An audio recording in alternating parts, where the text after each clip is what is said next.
Buenas noches y bienvenidos a Teleantioquia Global, una hora de análisis internacional. Y hoy vamos a hablar de Europa, que los últimos 5 años han sido años muy complejos para el viejo continente. Primero por asuntos económicos que se mantienen, las dificultades, y ahora también por todo el tema del terrorismo islámico y del yihadismo, donde parece que no se ponen de acuerdo algunos de los países en la forma de enfrentarlo. ¿Qué está pasando en Europa? ¿Hay inestabilidad en la Unión Europea?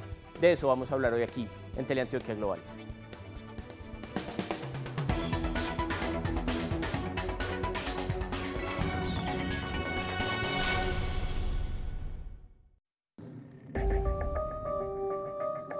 El derribo de un caza ruso por parte del gobierno turco por la intrusión en su espacio aéreo podría acabar con las expectativas de acercamiento entre Rusia y Occidente para acabar con el Estado Islámico surgidas tras los ataques en París.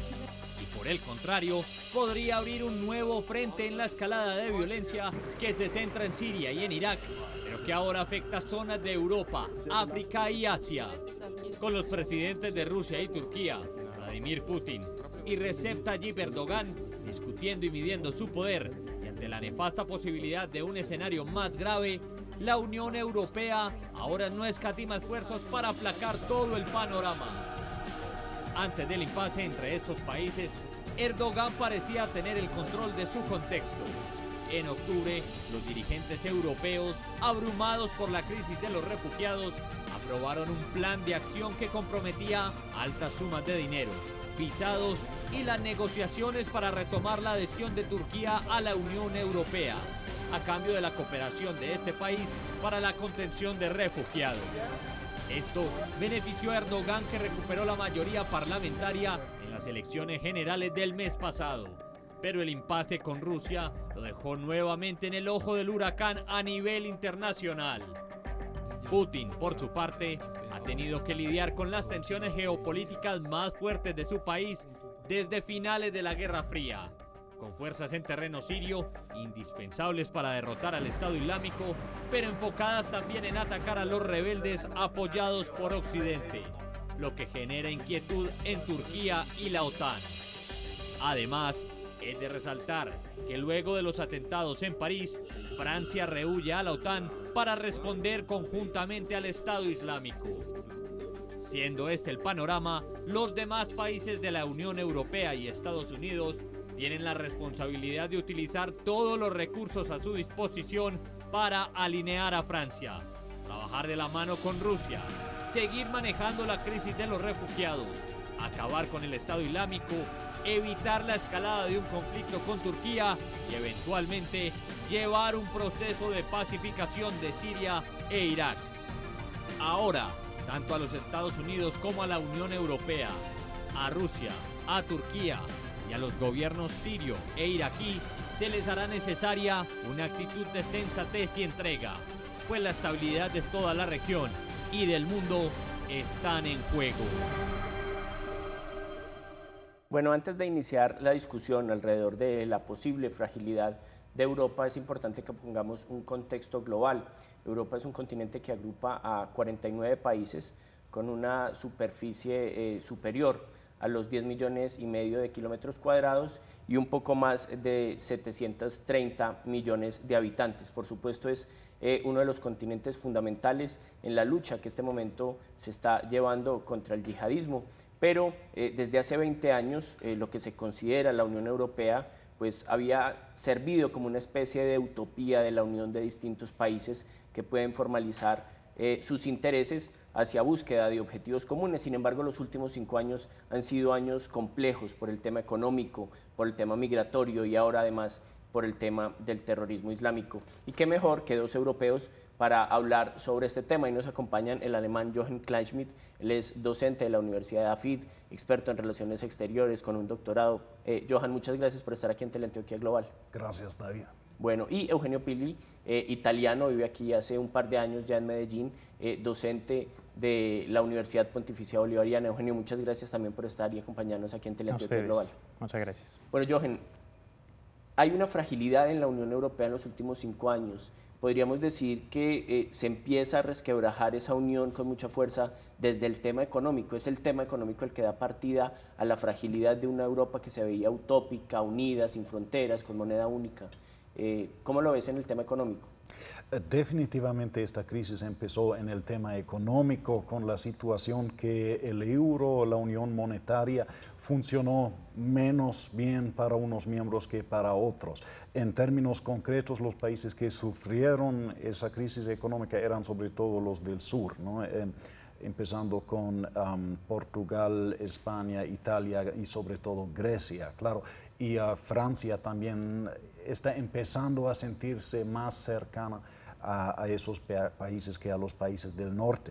Y al fin lo que se ha hecho en esa Unión Monetaria Europea es que han unido modelos económicos muy diferentes dentro de un régimen unitario monetario que está empezando a fragilizarse y el futuro está muy poco cierto. Claro. Eugenio, hace 15 años, bueno, cuando estaba arrancando el siglo XXI, la Unión Europea se veía como la utopía política de la Unión que se había deseado durante tantos años y no se había logrado, entre países muy fuertes, entre naciones muy fuertes, pero parecía que poco a poco se iba logrando. Económicamente se daba grandes avances, pero poco a poco se fueron encontrando esas dificultades. ¿Se acabó esa utopía de una Europa unida? Pues realmente el hecho de hablar de utopía es básicamente el hecho de que la Unión Europea creó este sentimiento de utopía. ¿Listo? En los años 90 Europa no era perfecta, ya estaba en un momento de quiebre de sistema, pero la utopía era la de ingresar todos los países que estaban saliendo de la Unión Soviética, crear un sistema integrado también conociendo las dificultades y las diferencias. Lo que quiero decir es que la Unión Europea se ha construido sobre dificultades y sobre problemas.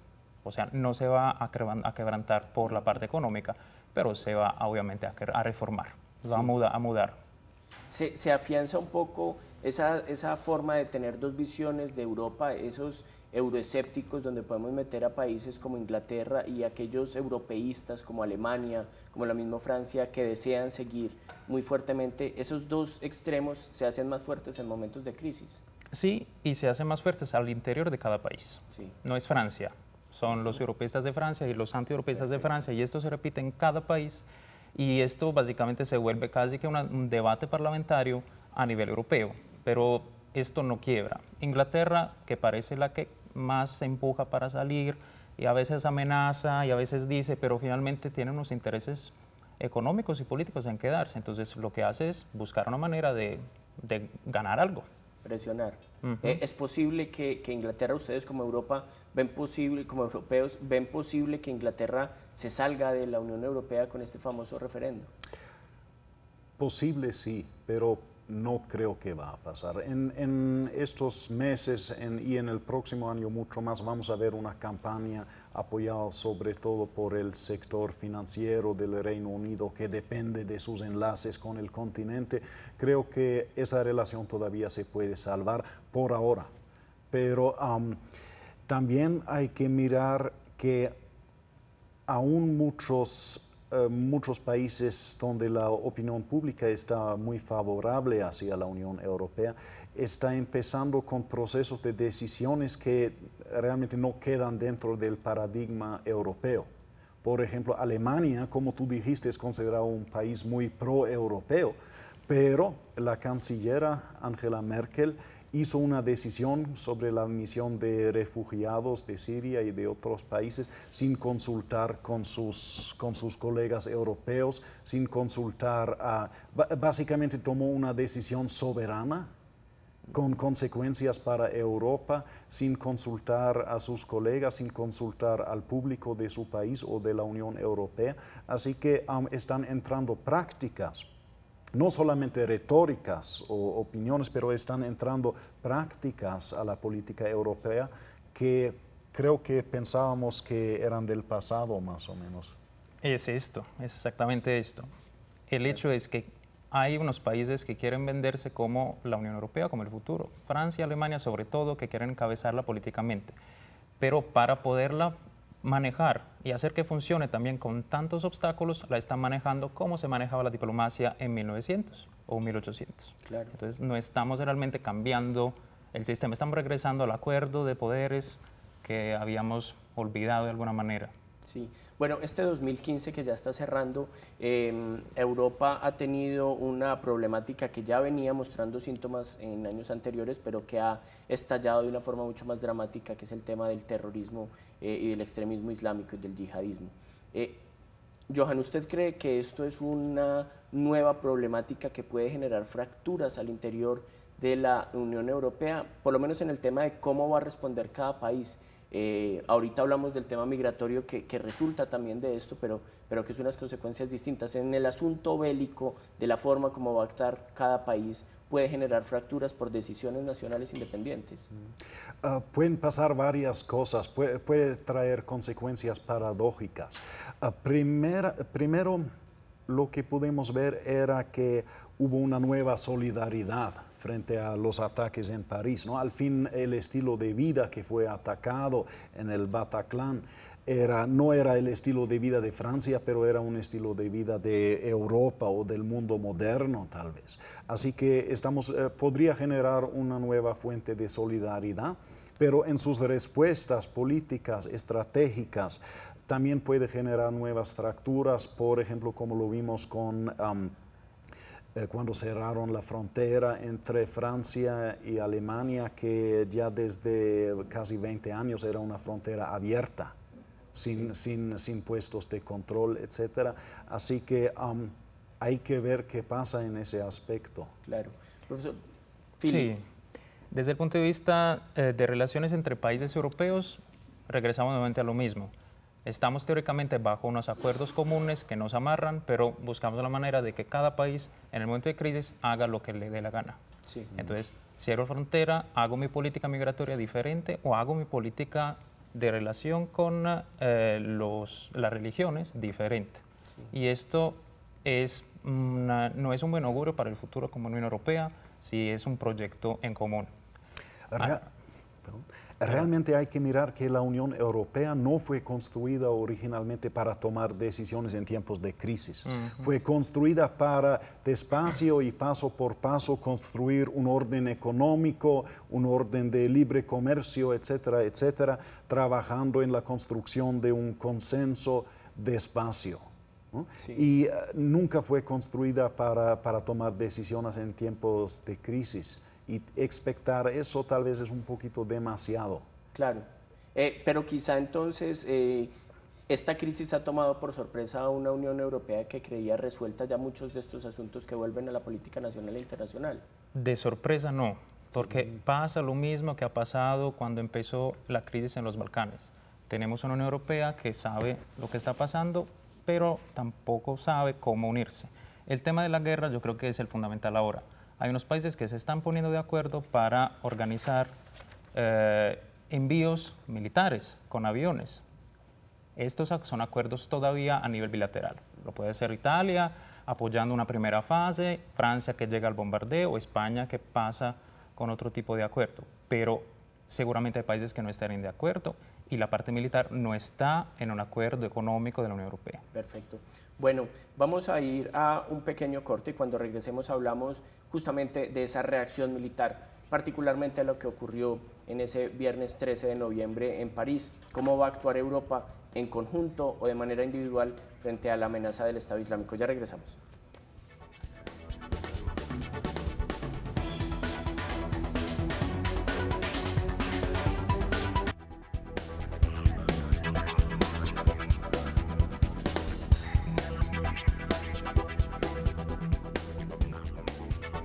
Bueno, aunque hemos venido hablando del Estado Islámico quizá desde hace 1 año y medio, 2 años, pero sobre todo desde junio de 2014 cuando el Estado Islámico se autoproclamó califato después de la toma de Mosul, pues quizá ningún hecho había tenido tanto impacto internacionalmente como los atentados del pasado 13 de noviembre en París.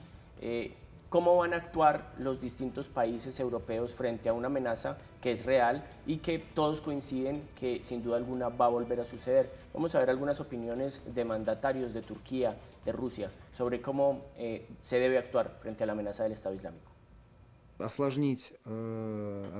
Pasaron más de 24 horas y Turquía nunca se comunicó oficialmente con Rusia por lo sucedido. Ciertamente ellos estaban analizando lo que había pasado y buscando una respuesta adecuada para la situación y para explicar por qué habían derribado el jet. No podemos decir tampoco que esto es una declaración de guerra directa de Turquía a Rusia, pero ciertamente sí es un llamado de atención. Finalmente, esto sí puede ser entendido como una provocación militar.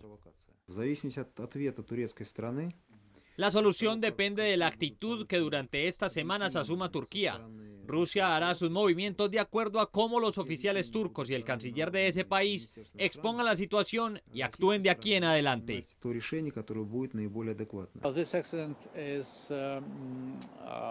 Este serio incidente pone a prueba las relaciones no solo de Turquía con Rusia, sino las relaciones de Rusia con toda la OTAN, pues es absolutamente claro que muchos miembros de este organismo multilateral utilizarán este hecho como un argumento para afirmar que Rusia representa una amenaza gigante para los países de Occidente. Creo que es muy importante ahora lograr que ambos, Rusia y Turquía, vuelvan a conversar entre ellos para que aclaren exactamente qué pasó y puedan tomar medidas y evitar que ese conflicto escale a una situación más delicada.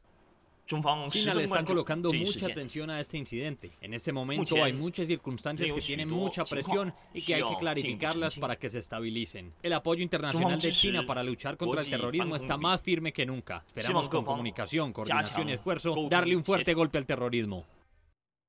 Bueno, profesor Kleinschmidt, lo que veíamos es que hay una decisión de entrar al Estado Islámico y terminar. Incluso el presidente François Hollande de Francia dice: les prometo a mis ciudadanos que voy a terminar con el Estado Islámico, como una forma de resarcir el daño que nos hicieron en ese viernes 13 de noviembre. ¿Cómo ve usted las acciones? Por ahora se han limitado al tema del bombardeo, pero parece existir un consenso en que si no hay tierras, si no hay tropas en tierra, va a ser muy difícil acabar con el Estado Islámico. ¿Cómo va a actuar Europa en este caso? Básicamente es imposible acabar con un fenómeno como el Estado Islámico sin realmente entrar a los lugares, a los pueblos, a las ciudades en donde se ha desplegado el Estado Islámico. No lo veo como una posibilidad. Obviamente es algo que el presidente de Francia tiene que decir para la opinión pública de Francia, pero con las fuerzas que estamos viendo ahora es imposible y no creo que eso va a cambiar muy rápido. Nos vamos a quedar en los bombardeos por ahora. Sí, y básicamente el Estado Islámico ya ha sido bombardeado por Estados Unidos y varios actores de ya más que un año, y sigue existiendo, incluso está ganando un poquito de tierra, a veces también perdiendo un poquito de tierra, pero sigue existiendo. No creo que lo que va a pasar ahora será más eficaz que las acciones que ya hemos visto. Sí, profesor Filipe, ¿cómo ve usted la realidad política militar de Europa? El otro día en The Economist salía una caricatura que me parecía muy llamativa, y era el presidente François Hollande diciendo: vamos a atacar al Estado Islámico, pero él iba de primero y los otros presidentes se quedaban atrás, detrás de una duna de tierra. Es decir, ¿está sola Francia en esta pelea? Está de alguna manera sola, sí. Está además, para mí, en una posición muy ineficaz. El proclama de ir a acabar con el Estado Islámico es muy similar a los proclamas de Estados Unidos a principios de los años 90 y a principios de los años 2000 de acabar con el mal en Oriente Medio. Claro. No sirve, no es esta la manera, y sirve solamente para polarizar una opinión pública interna. Pero además, Hollande teóricamente es un presidente de izquierda y se proclama salvador de la patria de esta manera. No creo que sea a nivel interior una buena decisión. Como aliados, además, va a tener seguramente los países europeos occidentales, los que conforman la Unión Europea Occidental, entonces toda la parte de Alemania hacia Occidente, España tiene sus tropas, en cualquier momento se puede involucrar, pero son países que se involucran para misiones específicas, de alcance limitado y donde los soldados saben dónde van a actuar. No van a hacer una guerra de infantería, no van a llegar ahí, esto sí, ningún país lo va a apoyar ahí. Claro. Profesor Kleinschmidt, usted conoce muy bien el tema de la OTAN. ¿Cómo entra la OTAN a participar en esto? ¿Cómo puede participar en una lucha contra el Estado Islámico? ¿Y puede ser entonces la OTAN el pegamento que unifique las posiciones europeas o no? Básicamente ya lo es, ya está haciendo lo suyo aunque está invisible, ¿no? La OTAN provee el fundamento por cual los militares europeos pueden actuar de manera concertada sin mucha preparación. La interoperabilidad es un producto de la OTAN. No importa si haya decisiones oficiales de la OTAN, esa interoperabilidad de los militares europeos es un producto de la OTAN, eso no hay que olvidar, existe esa importancia casi invisible, pero no creo que vamos a llegar a una operación más eficaz, más amplia, como la vimos en Afganistán. Eso no era un éxito y no creo que vamos a ver. ¿No se están repitiendo un poco los errores que se repitieron en Afganistán, primero en el 2001 y en Irak después en el 2003, en donde la propuesta de terminar con ciertos focos yihadistas lo que hizo fue atomizar el problema y expandirlo? ¿No se está repitiendo ese problema al bombardear el Estado Islámico como si fuera un problema que se puede resolver desde el aire, profesor Pili? Por eso el bombardeo es una excusa, es una intervención, no intervención. Además, los bombardeos europeos son bombardeos más cuidadosos de los americanos, normalmente no van a golpear zonas donde hay civiles, o sea que no logran nada. Entonces es una manera de decirles, estoy haciendo algo, pero no lo voy a hacer. Por eso yo no creo que Europa se vaya a repetir, conociendo muy bien los errores que se hicieron en los años pasados, o sea que es menos pensable una intervención de Europa para mí. Sí, bueno, quizá el país que está haciendo, o por lo menos que anuncia una actitud mucho más fuerte, mucho más bélica, es Rusia. Y vemos que Rusia ha generado ya pues un problema, un enfrentamiento fuerte con Turquía, quien les derriba un avión que pasa por la frontera con Siria. ¿Qué papel juega Rusia y qué puede generar la intervención rusa para Europa? Porque parece que Europa y Rusia chocan acá nuevamente, se habla de nuevo de problemas entre Bruselas y Moscú y hay de nuevo como la intención de un problema que puede escalar más adelante. Realmente cuando Rusia mira hacia Siria, no está pensando en Siria, no está pensando en el Medio Oriente. Rusia, se podría hablar de intereses que tal vez tienen allá, pero siempre serán secundarias a los intereses que tiene Rusia en Europa. Y yo diría que el blanco principal de Rusia en Siria es el consenso político dentro de Europa y entre Europa y los Estados Unidos. Eso es mucho más importante para Putin. Por eso estamos viendo esos bombardeos que causan muchas víctimas civiles que sirven básicamente para nada más que generar más refugiados que van a viajar para Europa para escapar esa tragedia. Por eso las acciones de Rusia no sirven para combatir al Estado Islámico, aunque eso es la retórica, eso hay que ignorar completamente. Sirven para estabilizar el régimen de Bashar al-Assad en Damasco, pero sobre todo sirve para generar incertidumbre en las relaciones intraeuropeas. Perfecto, bueno, toca usted, profesor Kleinschmidt, el tema de los inmigrantes, que ha sido pues también otro de los grandes elementos de la política internacional en este 2015.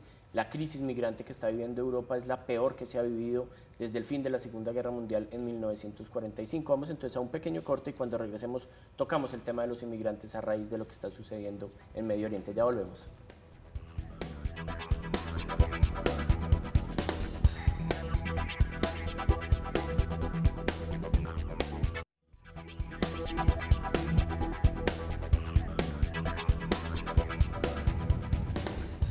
Bueno, seguimos en Teleantioquia Global hablando de la inestabilidad de Europa a propósito de los asuntos económicos, pero también bélicos. Antes de irnos al corte decía que íbamos a hablar del tema migratorio, lo que ha sucedido este año, que ha sido dramático, con un incremento exponencial de las migraciones desde Medio Oriente y desde el norte de África a Europa. Pero profesor Pili, yo no quiero pasar a inmigrantes sin escuchar su opinión sobre el tema ruso. A finales de la semana pasada, el derribo del avión ruso por parte de Turquía generó una enorme tensión en Europa, titulares angustiantes que decían, bueno, posiblemente estamos a puertas de un enfrentamiento bélico y entre Turquía y Rusia, pues el asunto podría ser muy alto. ¿Cómo lo ve usted? ¿Cómo ve usted el accionar de Putin y la forma en que Europa ve a Putin? Por un lado, Putin tiene un programa bien escrito, pero también improvisa. En este caso, en el programa de Putin está la provocación de los aliados occidentales. No creo que había programado la eliminación de un avión, sino simplemente el pasar por encima de Turquía muy rápidamente para demostrar que lo puede hacer. Pero Putin, de alguna manera, no está perdiendo nada. El juego de Putin y la construcción del poder de Putin en estos años ha sido: Rusia es nuestra patria, Rusia es nuestra madre y tenemos que cuidarla, y todos los otros no son nuestros amigos. Una vez que está logrando realmente que los otros lo vean como enemigo, está reforzando su partido y su posición. Entonces Putin realmente no está por fuera del lugar, está haciendo lo suyo de alguna manera. Claro, y le ha salido bien de alguna manera el juego desde el sostenimiento de un personaje como Bashar al-Assad, lo decía usted ahora, profesor, y en donde dice el enemigo es el Estado Islámico, hay que seguir atacando el Estado Islámico, y Occidente parece quedarse en mitad de camino entre el apoyo de aquellos que quieren tumbar a Bashar al-Assad y aquellos que quieren acabar con el Estado Islámico. Es decir, muy rápidamente Putin o su discurso pasa de enemigo a amigo para Europa. Hasta ahora ha funcionado bastante bien. Las acciones en Crimea, en Ucrania, en Siria, la opinión pública rusa lo está viendo como un héroe, casi con tasas de apoyo de, creo que están como 85%, algo así. Pues sería un sueño para cualquier político en América, ¿no? Pero a más largo plazo, Rusia va a estar en problemas con esa estrategia también. Rusia ahora es básicamente como una Venezuela gigante que ha heredado un militar inmenso y armas nucleares y todo eso, pero la economía de Rusia depende completamente de la extracción de materia prima y a ese nivel no se construye una potencia mundial. Para sostener una competencia a nivel mundial con Estados Unidos, con sus vecinos europeos, Putin va a necesitar aliados o va a necesitar un cambio estructural dentro de su economía política. Y yo no veo eso pasando. Yo no veo que Putin está adquiriendo aliados, ni China. Se habló mucho de un eje China-Rusia, pero en realidad lo que están haciendo los chinos es que están adquiriendo tecnología de defensa rusa y petróleo ruso por precios muy bajos, pero no están haciendo nada para apoyar a Putin en su competencia con el Occidente. Y así, esa estrategia también tiene sus límites que tal vez ya están alcanzados. Perfecto.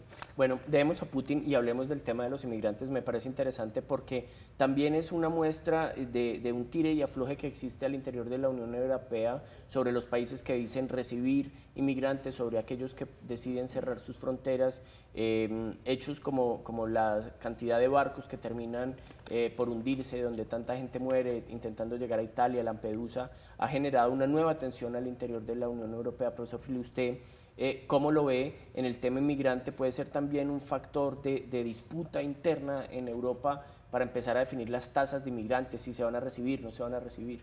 Es fundamentalmente una política que los europeos tienen que empezar a manejar, claro, porque esto sí mueve la opinión pública, totalmente. Esto sí es un problema interno por todos los países y todos los países están buscando de que haya de alguna manera, una involucración de Europa, ahí sí, que resuelva el problema por encima de... Sobre todo los países del sur que reciben directamente, quieren que los del norte le organicen el recibimiento con financiamiento, pero también con asesoría o con redistribución. Esto es lo que se habla hoy, pero nuevamente, fracturas.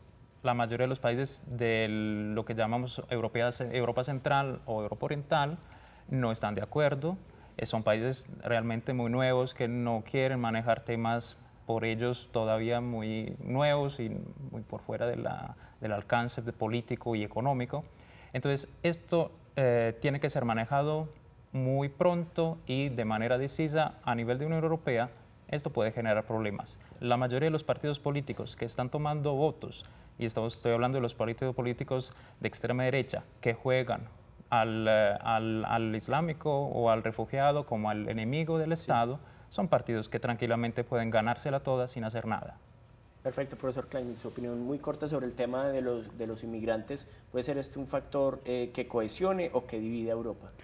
Es más posible que divide, porque si uno mira hacia Alemania, tiene una autopercepción completamente diferente a la autopercepción de Francia o de Inglaterra o de España. Para los países del sur es sobre todo un asunto de seguridad, ¿no? Cómo podemos manejar ese flujo migratorio sin atraer problemas de varios tipos. Para Alemania hay ese factor de la historia de los nazis, de la necesidad de aceptar los refugiados por razones humanitarias que otros países no reconocen en esa dimensión, pero también allá está generando fracturas internas. Entonces, lo más interesante y la fractura más que realmente nadie había pensado en eso anteriormente, creo, es la fractura entre los nuevos miembros de la Unión Europea, de Polonia, Eslovaquia, República Checa, Hungría, etcétera, que por primera vez en su historia se enfrenten a la situación de ser el destino de flujos migratorios y no el origen. Y eso es algo completamente nuevo para esos países y hasta ahora la reacción no ha sido muy positiva, ha sido muy defensiva. Hasta hoy en día esos países se ven como víctimas de los conflictos de Europa que requieren ayuda para su desarrollo económico, para su seguridad frente a Rusia sobre todo, y no se ven en ese papel de proveer asistencia humanitaria a millones de personas del Medio Oriente. Perfecto, bueno, entonces economía, tema de terrorismo y además un asunto de migración son problemas que tiene que enfrentar la Unión Europea. Juan Camilo Palacio nos preparó este informe donde analizamos cuáles son los elementos que pueden poner inestable a Europa o que si se resuelven pueden llevar a solucionarse desde la Unión. Vamos a verlo. El viejo continente sufre ahora problemáticas a diferentes niveles y en diferentes flancos que debe resolver. Ahora tendrá que hacer uso de todos sus recursos para poder lograr mantener la estabilidad que logró en 1993, fecha en que se estableció la Unión Europea. Veamos ahora cuáles son estos problemas. Superar la crisis económica. Desde 2008, varios países de la Unión Europea se encuentran en una grave crisis económica. Irlanda, Portugal y Grecia son los que están en una situación más delicada. Manejar la crisis de los refugiados. A raíz de la guerra civil en Siria, millones de desplazados comenzaron a emigrar a Europa a través de diferentes rutas, lo que ha generado múltiples dificultades en los diferentes países de la Unión. Acabar con el Estado Islámico. El grupo yihadista surgido en 2003 ha perpetrado ya múltiples ataques en Europa en la que identifican múltiples símbolos de la cultura pagana occidental. El principal objetivo militar del continente ahora no es solo defenderse de estos ataques, sino atacar en su propio territorio a este grupo terrorista. Trabajar de la mano con Rusia. Rusia, además de proveer el gas para Europa, que lo mantiene caliente en las temporadas de invierno, es un importante actor en la esfera geopolítica. Trabajar de la mano con este país para derrotar al Estado Islámico y controlar la situación de Ucrania es clave para el continente. Alinear a Francia. Después de los atentados terroristas en París, que dejaron más de 130 víctimas, Francia rehuye a la OTAN para derrotar al Estado Islámico. Para Europa y la misma OTAN, es importante alinear a este país para que de manera coordinada se aborde mejor la lucha contra el Estado Islámico. Al final de cuentas, para el continente es de vital importancia recuperar su estabilidad. Una ruptura política, económica o militar podría no solo generar grandes problemas para la región, sino para el mundo entero.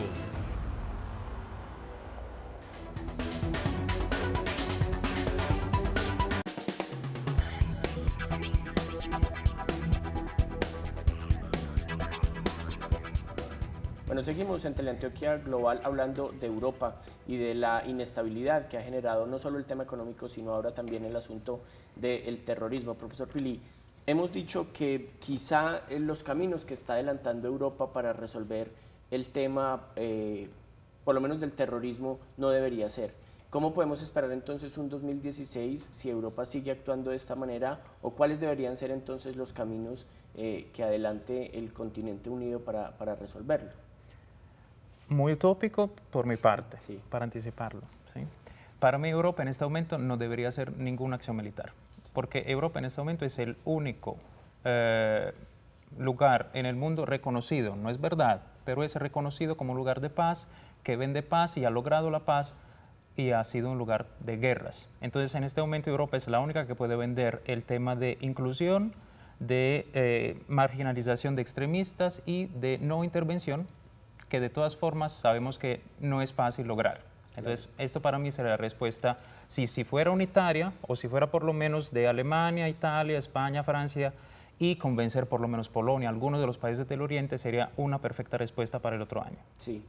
Profesor Kleinschmidt, ¿cómo lo ve usted? ¿Se puede detener un asunto como el Estado Islámico sin la no intervención? ¿Cuál sería, lo decía el profesor, algo muy utópico, pero cuál sería la solución? Sí. No estoy seguro si vamos a ver esa solución ideal. Estoy de acuerdo con mi colega que eso sería lo que uno debería esperar, pero considerando la opinión pública en varios países críticos, considerando además la novedad,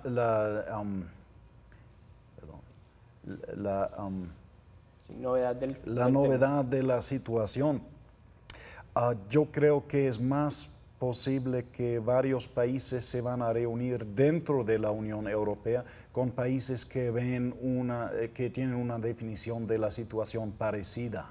Es decir, posiblemente España, Italia, tal vez Francia, Portugal van a crear una subunión. Ya salieron noticias desde el gabinete del gobierno de los Países Bajos que Holanda está planeando un mini Schengen, ¿no? Una unión fronteriza entre Holanda, Alemania, Austria y Bélgica y Luxemburgo para el caso que fracase la unión fronteriza de Schengen de toda la Unión Europea. También vamos a ver una nueva importancia del acuerdo de Visegrad, pues la unión entre Polonia, Hungría, República Checa y Eslovaquia, que también tienen una definición de la situación más o menos compatible. Y eso no significa que la Unión Europea va a fracasar en 2016, no creo. Incluso es posible que dentro de todo ese proceso se va a redescubrir la necesidad de una solución en común y puede ser que desde ese proceso se va regenerando la Unión Europea. Y en el tema migratorio, sin duda alguna el 2016 va a ser un año igual de fuerte en asuntos migratorios si vemos el crecimiento del Estado Islámico. ¿Podemos esperar un consenso de la Unión Europea sobre tasas de recibimiento de inmigrantes, donde se distribuya cuántos migrantes tiene que recibir cada país? Esto para mí solamente a nivel de pequeños acuerdos, no a nivel de toda la Unión Europea. Esto es impensable, pero es posible que algunos países se pongan de acuerdo. Una parte, por ejemplo, los países como Alemania, Francia, Italia, España, Portugal, que se podrían poner de acuerdo, Austria incluida, en redistribuir, y los otros orientales que igual no serían de acuerdo quedarían entonces alejados de ese sistema. Claro, porque la actitud que han tomado muchos de los países orientales ha sido poner trabas, poner fronteras. ¿Esto no los alejaría un poco de la visión europea de unión y de recibir migrantes? Definitivamente, aunque también hay que mirar que antes de estos flujos migratorios que estamos observando, Alemania era poca solidaria, apoyando muy poco a la protección de fronteras, apoyando muy poco a la redistribución, básicamente dejando pasar las cosas como fueran. Y obviamente eso ya desde anteriormente ya había dañado la solidaridad europea. Sí. ¿Ustedes como europeo ven una Unión Europea que se fortalezca en los años que vienen o que va a recibir en estos golpes quizá elementos que la hagan fraccionarse, profesor Fili? Para mí sigue siendo un poco la misma situación. Va flotando y sigue flotando, no se va a derrumbear, pero no va a cambiar nada. No van a hacer nuevos acuerdos, no van a llegar a una constitución europea, seguramente no van a incluir nuevos países, ya llegamos al tope, ya los otros países están por fuera, va a quedar así. Y profesor Kleinschmidt, ¿cuál es su visión? Estoy de acuerdo. Lo que definitivamente está terminando, está rompiéndose, es esa visión utópica de la Unión Europea, del acercamiento continuo de varios países soberanos que va a terminar en algún paraíso, ¿no? Eso nunca fue la versión realista de Europa. Eso, en muchos países nunca estaba presente esa visión utópica, ¿no? Para la mayoría de los europeos, la Unión Europea era un mecanismo para generar crecimiento económico, oportunidades y cosas así, pero no existió esa visión utópica para muchos europeos, y creo que hay que pensar en visiones más pragmáticas para 2016 en Europa. Profesor Jochen Kleinschmidt, muchísimas gracias. Eugenio Pili, muchas gracias por acompañarnos esta noche aquí en Teleantioquia Global. Espero tenerlos el próximo año por estos lados. Seguramente Europa seguirá haciendo noticias. Muchas gracias. Gracias. Bueno, y esto es todo por hoy. Nosotros nos vemos dentro de 8 días, el próximo jueves. Recuerden, a las 10 de la noche, Teleantioquia Global, más análisis, mayor profundidad y nuevos invitados. Buenas noches.